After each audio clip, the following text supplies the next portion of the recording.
Good afternoon, everyone, and thank you for joining our webinar with Eaton on the selection and design of emergency lighting, central power supplies, known as central battery units. We're just gonna give it a few minutes to let more people join, then we will start.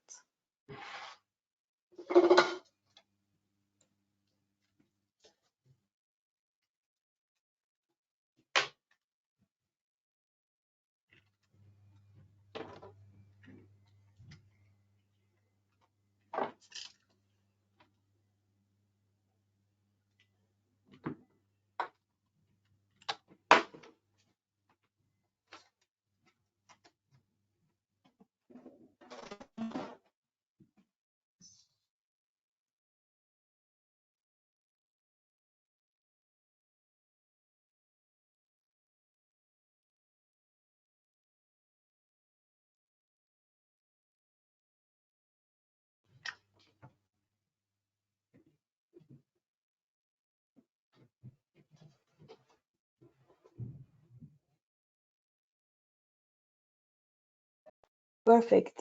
For those who just joined, welcome to our webinar with Eaton on the selection and design of emergency lighting on central power supplies known as central battery units. My name is VM Melki. I'm the marketing coordinator at Rexel, along with Jamie McCall, our marketing manager at Rexel. Our guest speaker from Eaton is Harry Russel, who will be introducing himself shortly. Please note that this is a recorded webinar and will be available to watch on demand on our Rexel website. This webinar is CPD accredited and certificates will be sent directly from CPD, which can take up to 4 to 5 weeks. If you have any questions throughout the webinar, please feel free to pop them in the Q&A box and we will answer them at the very end. Now passing over to Harry from Eaton. Thank you very much. Good afternoon, everyone. As said, we'll run through the emergency lighting central battery system CPD. We'll have a quick introduction, only a few slides into Eaton and myself, and then we'll jump into the bulk of the matter. So Eaton is a global corporation headed out of Ireland with key locations all over the world. We have an electrical sector with electrical products and systems and services. These are 2019 figures just because of the pandemic, but around 13.5 billion of sales in 2019. And in the industrial sector, which is mainly aerospace and hydraulics, around 8 billion of sales. We have a wide portfolio of products. You may be familiar with some of the key ranges, things like MEMShield, MCBs and RCBOs, for example. We've got a UPS division, emergency lighting, fire, etc. And that's it within the electrical space. Some unusual ones in the industrial world. We produce car turbochargers and golf grips of all things. So we really play around a vast array of industries. Some of the key ones you can see there in front of your screen, but the emergency lighting section of Eaton really covers a lot of those industries as well. So again, we'll be talking around the selection and design of emergency lighting, specifically central power supply systems today, also known as central battery units. You may have also heard of them being referred to in the past as static inverter units. And a little bit about me. I've been with the business now around 12, 13 years, just coming up to 13 years. I started as an apprentice lighting design engineer, and Eaton supported me through my studies, finalising in a building services degree from Leeds Beckett University. I now support the emergency lighting division on technical solutions, and it tends to be sort of central battery systems and integrating central battery systems onto a project, or central power supply systems, I should say. So to start off, we'll have a little bit of an introduction into emergency lighting because it builds the picture around central power supply systems. What I will say is I did perform an emergency lighting CPD with Rexel, and that should be available. It's pre-recorded on Rexel's website and on YouTube if you search for it, which covers more of the application side of emergency lighting. But we'll start off and we'll say, what is emergency lighting? So emergency lighting is secondary lighting which activates in the event of a failure of the normal supply, i.e. power failure to the normal lighting. And why is it required? Well, it actually performs three main functions. The one that is most commonly understood and known is it allows people to escape the building, or occupants to leave a building. That's 99% of what we do in the emergency lighting field. However, there is new scopes within the application regs to allow occupants to stay within the building and potentially be escorted to an area of lower risk. And that might be suitable if there's sufficient daylight or suitable enhanced emergency lighting levels. But we can also allow occupants to stay within the building and continue normal operations. Now, I don't tend to touch upon it too much within this CPD because that tends to fall under essential and non-essential supply requirements. But there is elements, and by all means, you can ask questions around that. So I like to look at the legislation and standards and guidance around emergency lighting, and I like to look at it like this, where we have a hierarchy approach. We have legislation, which is at the top, the regulatory reform order, and that really drives the legal requirement to allow sufficient and suitable emergency lighting within a building.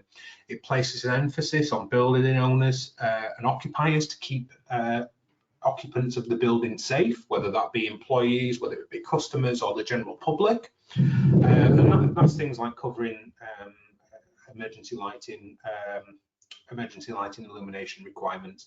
It does heavily rely on application guidance. So the next section is application guidance 5266-1, which is the main emergency lighting approved code of practice in the UK.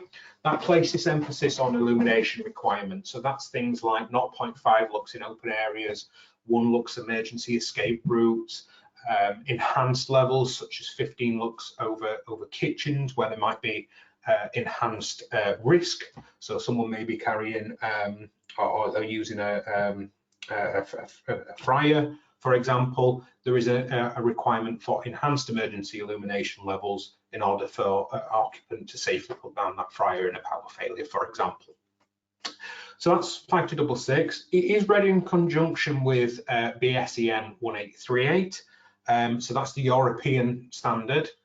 Most of the wording and the requirements are very similar, if not mirrored, between the two documents, but they are to be read in conjunction with each other. But they still, there's things like points of emphasis, so emergency illumination around disabled refuges and disabled communication equipment.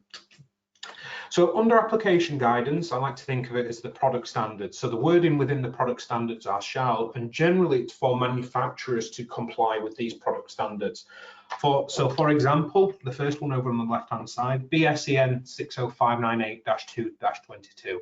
So that sets out the legal requirements for placing an emergency lighting product on the market. So for example, Eaton might design and develop a luminaire such as a micropoint pin spot type luminaire, and the product is compliant and shall be manufactured to that standard. So that's an emphasis and requirement on the manufacturer.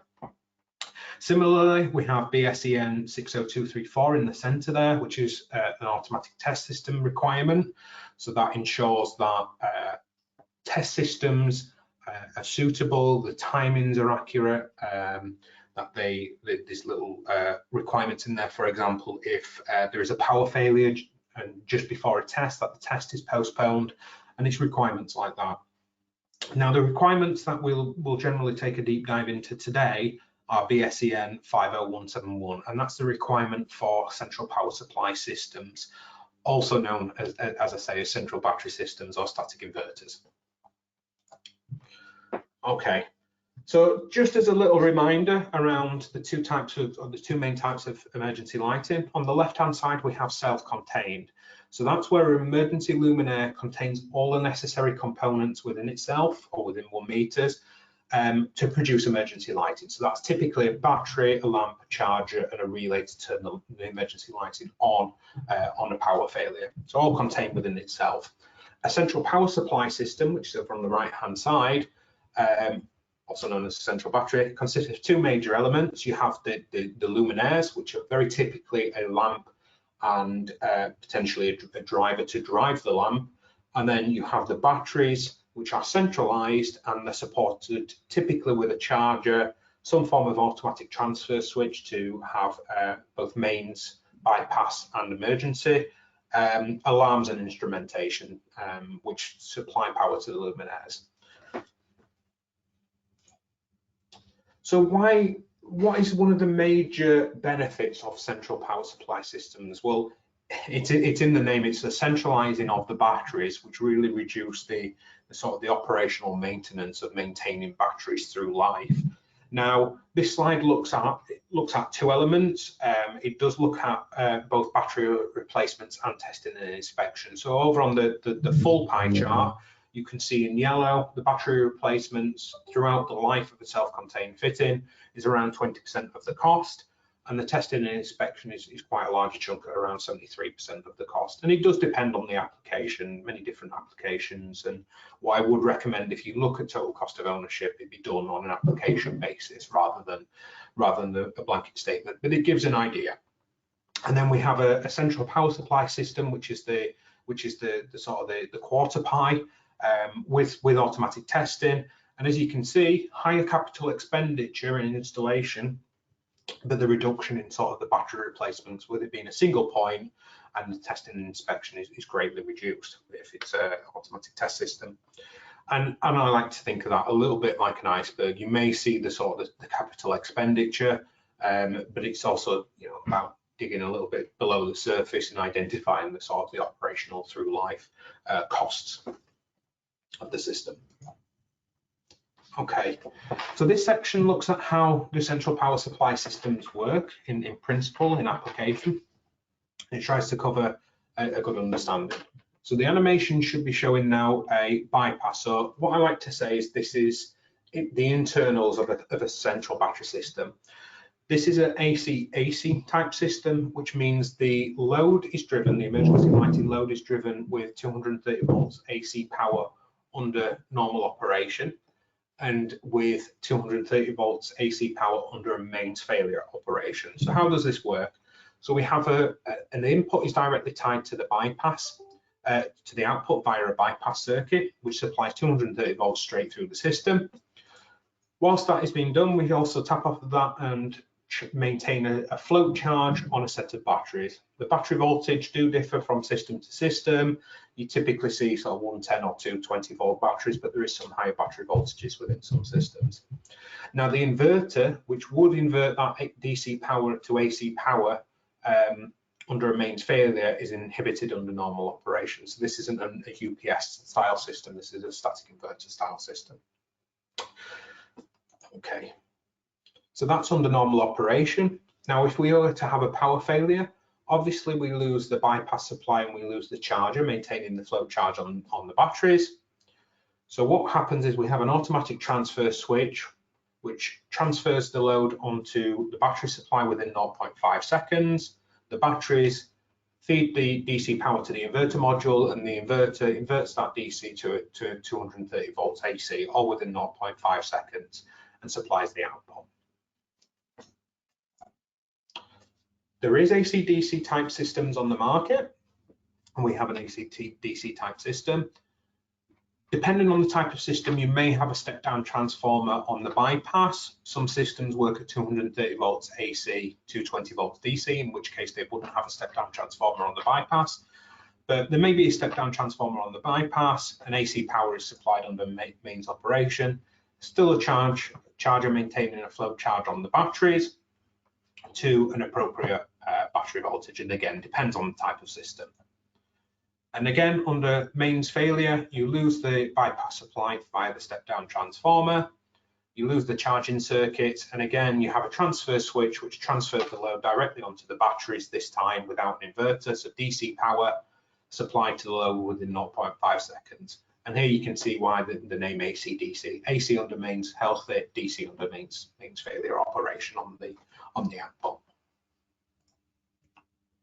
Okay, we do revisit the two types of system, the AC-AC and the AC-DC system, as a schematical view almost a zoom out where we saw the internals of one of the unit. We do revisit it as a schematical view, sort of zooming out and looking at some of the field devices and the additional equipment and luminaires. And we revisit that after the specification section. So the specification section really looks at some of the requirements, enhanced requirements of 50171. So the central power supply system shall be capable of maintaining 20% overload for the full duration of the system. So if you buy a 10 kVA central power supply system, internally it has all of the electronics to run 12 kVA of output. Shall be capable of clearing a declared final circuit fuse protective device and return to normal output. So what that means is with under 50171, there is a requirement that the emergency central power supply system is able to clear a fault. So it's able to trip an MCB, and typically it can do that a number of different ways, but it can provide additional current from the batteries via an overload type system to provide additional current to clear an MCB, to trip an MCB, for example, or blow a fuse, and then return to full output. Now, critically, it cannot use the bypass because it has to be able to do this under emergency mode. It is just a word of warning, some systems on the market, some UPS systems which are not specifically designed for central power supply to the central power supply system standard may not be able to clear that device without trying to use the mains bypass, essentially, as that current provision. Should be able to start the full load of an unpowered output within 0.5 seconds, as I mentioned earlier, and that does assume an offline static inverter style system. And to re-emphasize the UPS point, a UPS system can be used for emergency lighting applications, but it must be meet both the requirements of 50171 and BSEN IEC 62040. So essentially, it must be fully compliant with the central power supply system standard if it's a UPS. There is some voltage regulation, total harmonic distortion, and frequency regulation in terms of the output. And batteries. So batteries must have a declared life expectancy of 10 years at 20 degrees C.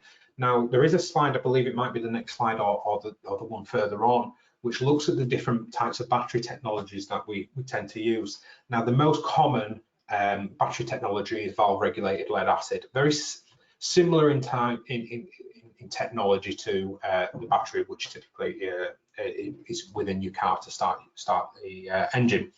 And they are cyclical in nature, so they typically are capable of around 200 full charge discharge cycles before life is reduced. So the life expectancy is in the system and they shouldn't be cycled continuously.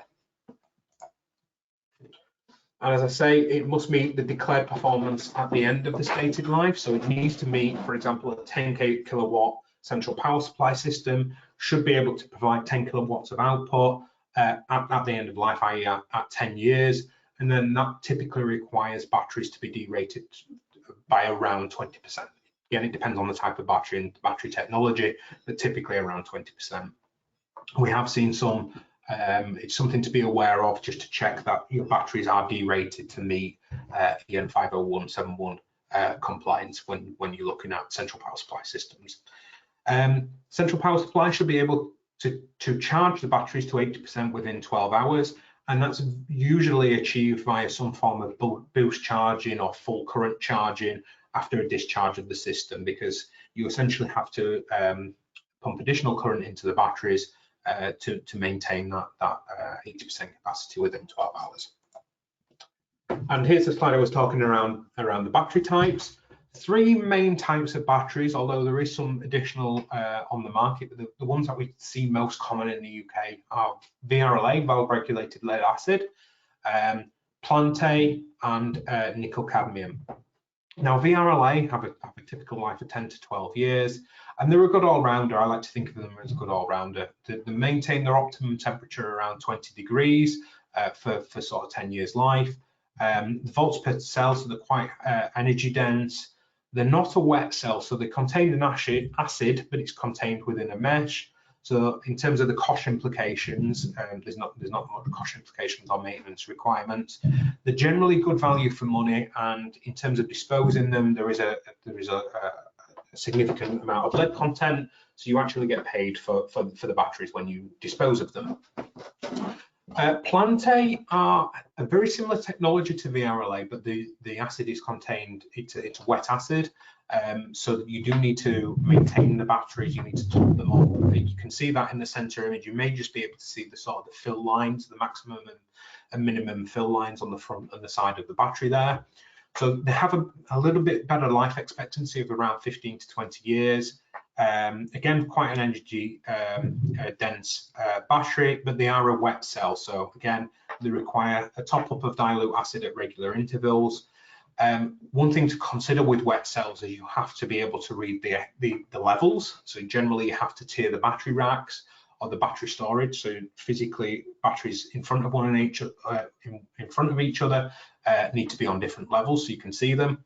And then there's obviously the cost management around that, you know, dilute acid seen in storage, spill kits, eye wash stations, etc., around the battery. But they provide a better life expectancy, a little bit more expensive than VRLA batteries, but they do provide a scrap value at the end of life. Now, the one which is probably the least common in the UK is nickel cadmium. They do provide an excellent life, however, around 25 years plus. I mean, we have seen batteries in the field of sort of 30 years plus with nickel cadmium. Great temperature operation, sort of 20 to 40 degrees, and they'll happily work. They are a little bit less energy dense, so 1.2 volts, so you need physically more of them. They are a wet cell, and because of the cadmium within them, it's a toxic heavy metal, so you do have to pay to have them disposed of. So they're quite a problematic battery in terms of maintaining that.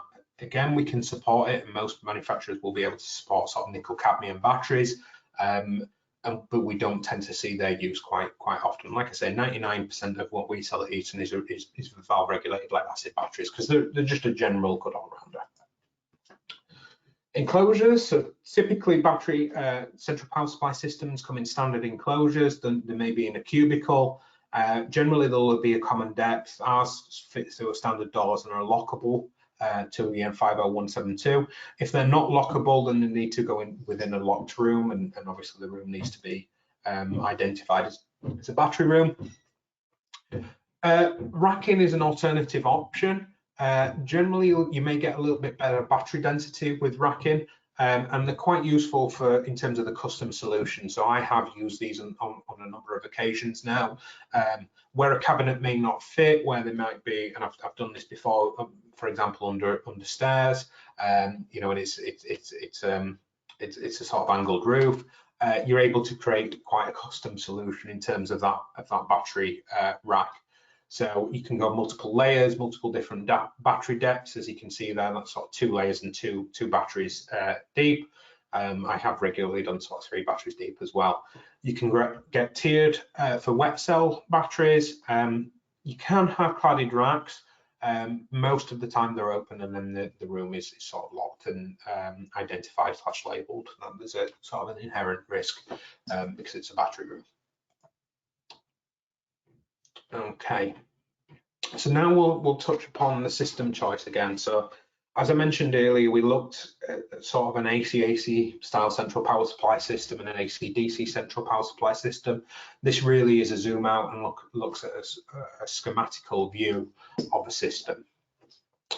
So a static inverter style system, an AC/AC system, is typically no test.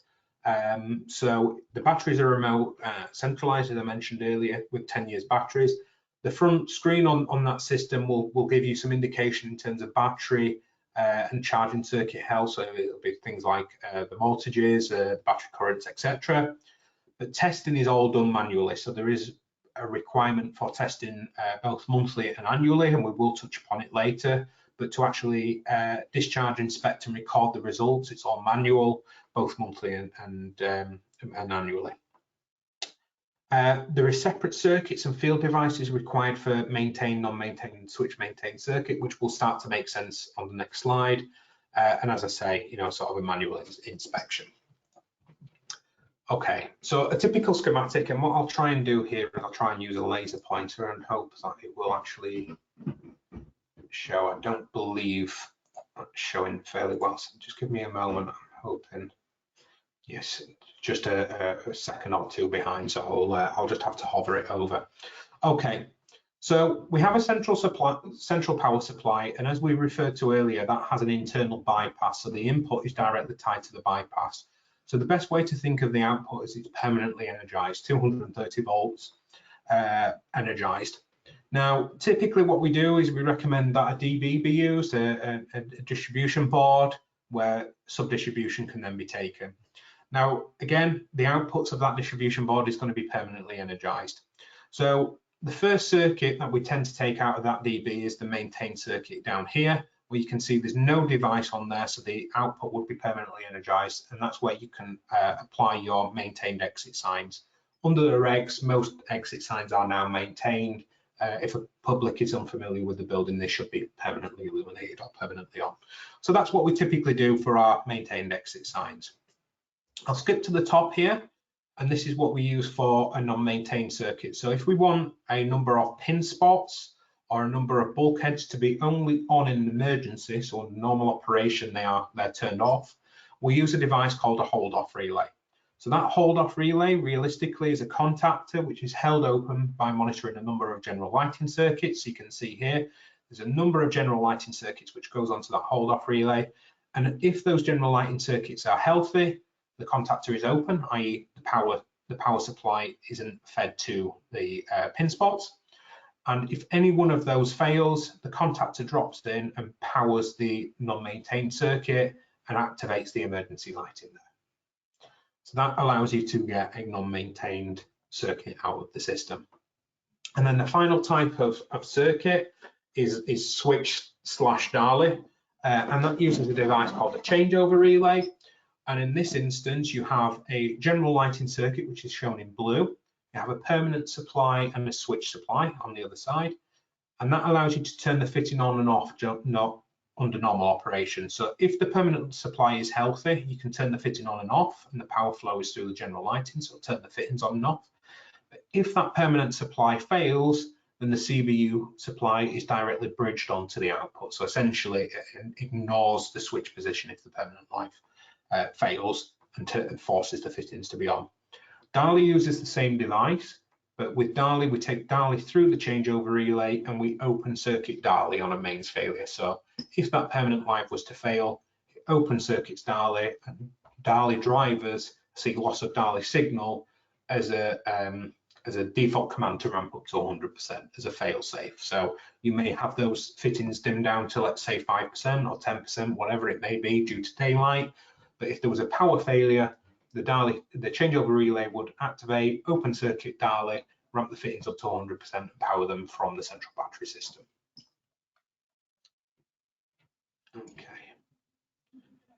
So now we'll move on to the AC/DC type system. So this is known as, our system is dual guard, uses power line communication. So it's an automatic test system as well as a central power supply system. It's both combined into one. Again, still a central power supply system, but now the indicators show charging health, circuit health, but also luminaire health, and it's automatic test, discharge inspection and recording for both monthly, annually, and with a logbook. Now this system uses a combined circuit for maintained, non-maintained and switched fittings, and it is able to do that because of the power line technology. But we'll jump onto the schematic here. So this system uses an integrated distribution board. So these are the SKU units, but it's essentially an integrated distribution board which provides the final circuits. You still have a supply into the unit which is directly bypassed to the output, as you can see. So the output is permanently energized, and that allows us to fit our maintained exit signs. Non-maintained fittings, such as a pin spot, contain a relay within them which is addressable and communicatable via the power line. So for example, we have a non-maintained fitting and a switch fitting on here. The non-maintained fitting is activated, and you can see this radial up here. This radial contains a number of sub-circuit monitors, and they monitor the general lighting circuits. If there's a failure, there's a communication back to the central battery system and then back out to the luminaires to activate, to change those relay states and activate the emergency lighting. Switch fittings, very similar story. They have a CVU supply, I have a switched input to turn the fitting on and off, or a DALI input to again dim the fitting up and down. And again, sub-circuit monitor. If the sub-circuit monitor recognizes a failure, there's a communication out to force the luminaires on, independent of whether the fitting is turned on and off or dimmed up and down. It would be forced on to 100%. So that allows you to mix maintained, non-maintained, and switched fittings all on the same circuit rather than using different circuits. Again, mentioned the sort of the integrated testing. Because of the power line communication, you can set up a schedule within the system to test the luminaires, which essentially isolates the input and tests the luminaires for to ensure that they're drawing current, for example. And as you can see on here, over on the left-hand side, there's a TCP/IP connection to be able to look at the results via a standard web browser. So they're principally the two types of system, the AC/DC and the AC/AC. This just shows a sub-distribution, very similar to an AC/AC system. You can employ substations, which are very similar to an emergency lighting disk board, to sub-distribute your power, essentially. Okay, so we've touched upon testing, but I do like to talk around the testing, whether it be automatic or manual, as a separate session. So the next section really looks at that. So testing of emergency lighting is mandatory. It's required by the regulatory reform order, which I mentioned at the start of the presentation, which is a legal requirement for emergency lighting within the UK. Under 5266, there is guidance in multiple different documents, typically 5266-8/EN 50172. But as a summary, daily there should be an inspection of indicators to identify the system is in a ready condition, i.e. it's not in fault condition, so it's not actively discharging or the chargers have failed or something along those lines. Monthly, there should be a short functional test, testing that the full load, and this is critical, the full load is on the central power supply system. So that does require the simulation of sub-circuit faults in the field. So for example, on the static inverter style system, and I might just jump back a moment to show this, if you'll excuse me. So on a static inverter style system, to identify, to activate the emergency lighting for test, you have to isolate the supply, which I've just read across there, and isolate any field devices such as a hold-off relay. You have to trigger a sub-circuit failure, and a changeover relay. You have to trigger a sub-circuit failure, generally via key switches. I'll just jump back to the testing page. So monthly, that needs to be a short functional test, usually around 5 to 10 minutes, testing of the emergency lighting. And then annually, there should be a full duration test, very typically 3 hours within the UK. We see 3 hours for 99% of applications, but there is some unusual applications there which may require shorter or longer duration times. And again, must be performed under the full load, which requires all of the emergency lighting load to be placed on the central battery system. So, testing process, manual is over on the left-hand side here and automatic is on the right. For manual process, I like to split it up into these 6 sections: isolate, inspect, re-energize, verify, record, and replace. So number 1, you isolate, you simulate a supply failure at the central power supply system, and you simulate the supply failure at transfer switches, as I mentioned earlier. You inspect and ensure all luminaires illuminate, and ensure that the central power supply system's electrical values are within nominal levels, i.e. the output is energized and the voltage is within tolerance, which will usually alarm if it's not. You then re-energize the mains at the central power supply system and all of the transfer switches, ensure that CPS has gone back into the boost charge, and then luminaires have switched back onto the main supply. So for example, pin spots are switched off, or indeed that you've regained control from of the general lighting, whether it be by a DALI or whether it be via a wall switch. You then record any faulty luminaire components or any faulty central power supply system components and organize for replacement of those faulty components. And I know this is a little bit tongue-in-cheek on the right-hand side. Automatic, you may sit back and have a cup of tea and receive an email and notification of faults at a suitable time. So realistically, that would be a scheduling of a test at a convenient location, maybe out of hours, and you may receive an email notification or BMS integration. BMS may alarm if there's a fault, for example. A couple of different ways to achieve that, but you will receive some form of notification, and you organise for a replacement. I think you can see in terms of the actual application how labour intensive that manual process can be, especially considering actually verifying things like once power has been re-energised, is the dialy system working again and controlling a luminaire, for example, or it's a wall switch actually turning the luminaire on and off again. So it can be very labour intensive if done correctly. And as you can see, that can translate to sort of costs and total cost of ownership of the system. A large proportion of that can be the testing and inspection through life compared to sort of an automatic test system. And as I mentioned earlier, the battery replacements depending on if it's a self-contained versus central power supply system. So luminaires, sorry, I'll jump back a section. So the next section looks at luminaires and the typical types of luminaires that we can place on central power supply systems. Okay, and typically you have two main approaches. You can either look at converted mains luminaires or dedicated emergency luminaires. What I will say about converted mains luminaires on the left-hand side, they're typically designed for general illumination and not emergency compliance. So take that example, a 600 by 600 mod, which is typically used within an office space, may be designed for sort of 400 lux at 2.8 meters ceiling height. Is very nominal sort of levels. But when you convert it into an emergency, what can happen is you can get a lot of illumination out of the luminaire, but it's not spread over a wide area, so you need more and more of the luminaires. And I'll explain that over the next couple of slides. So you need more in a given area. Can be a higher capital cost for the product and then a conversion, some form of changeover relay to convert it onto an emergency. Much higher load, I've put typically 20 to 50 watts, but it does depend on the type of luminaire. Higher battery cost if self-contained, but really the higher central power supply system cost. Because of that load, we have to have more batteries to support those luminaires.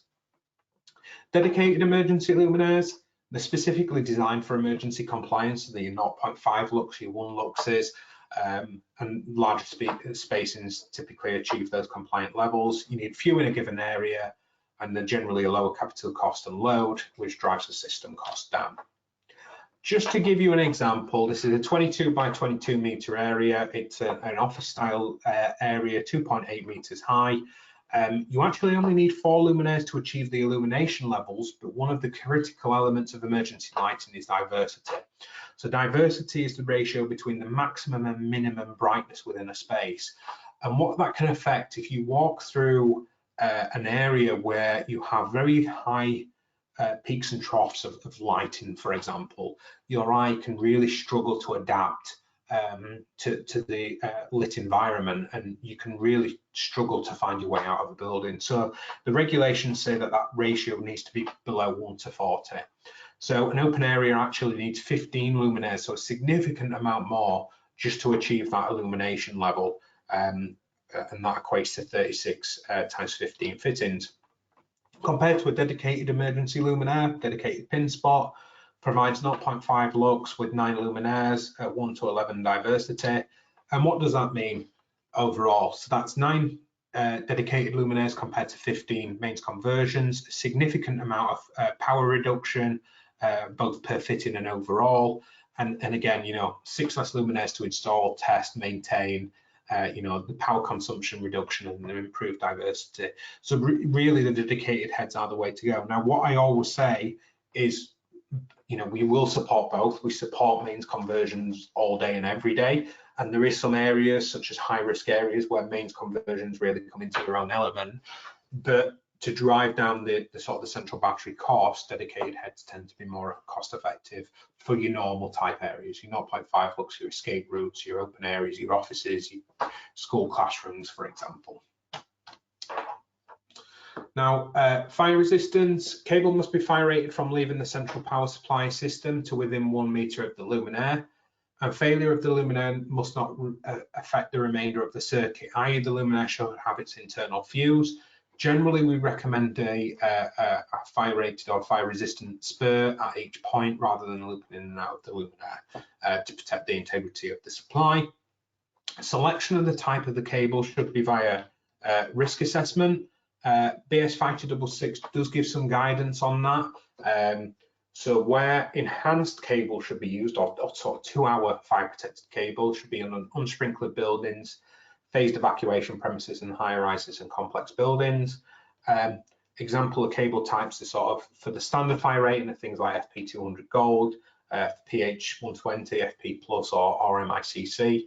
What I do recommend as a minimum is any sub-distribution from a main unit to sub-distribution. So that can be from a unit to a distribution board, for example, or a consumer unit.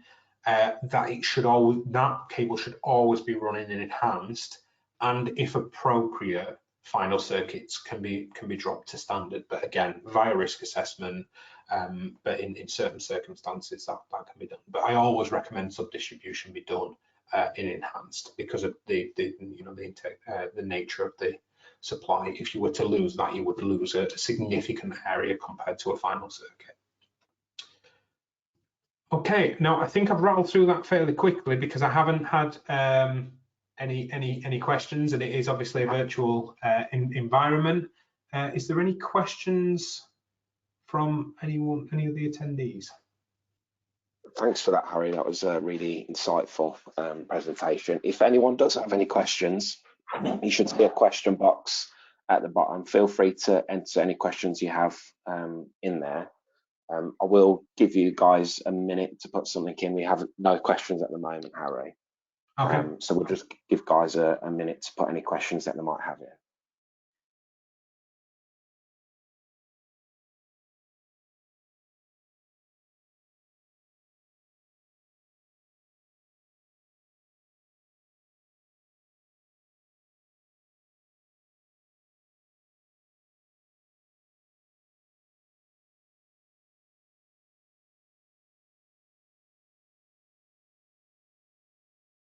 Okay, it doesn't look like there are any questions coming into the box. So hopefully that means Harry covered everything extensively. Everyone's crystal clear. What we will do though, we will obviously reach out at the end of this and obviously send you a thank you email, and you will have the opportunity to obviously reply and ask any questions that you subsequently might have on there. Liam, have you got anything to add?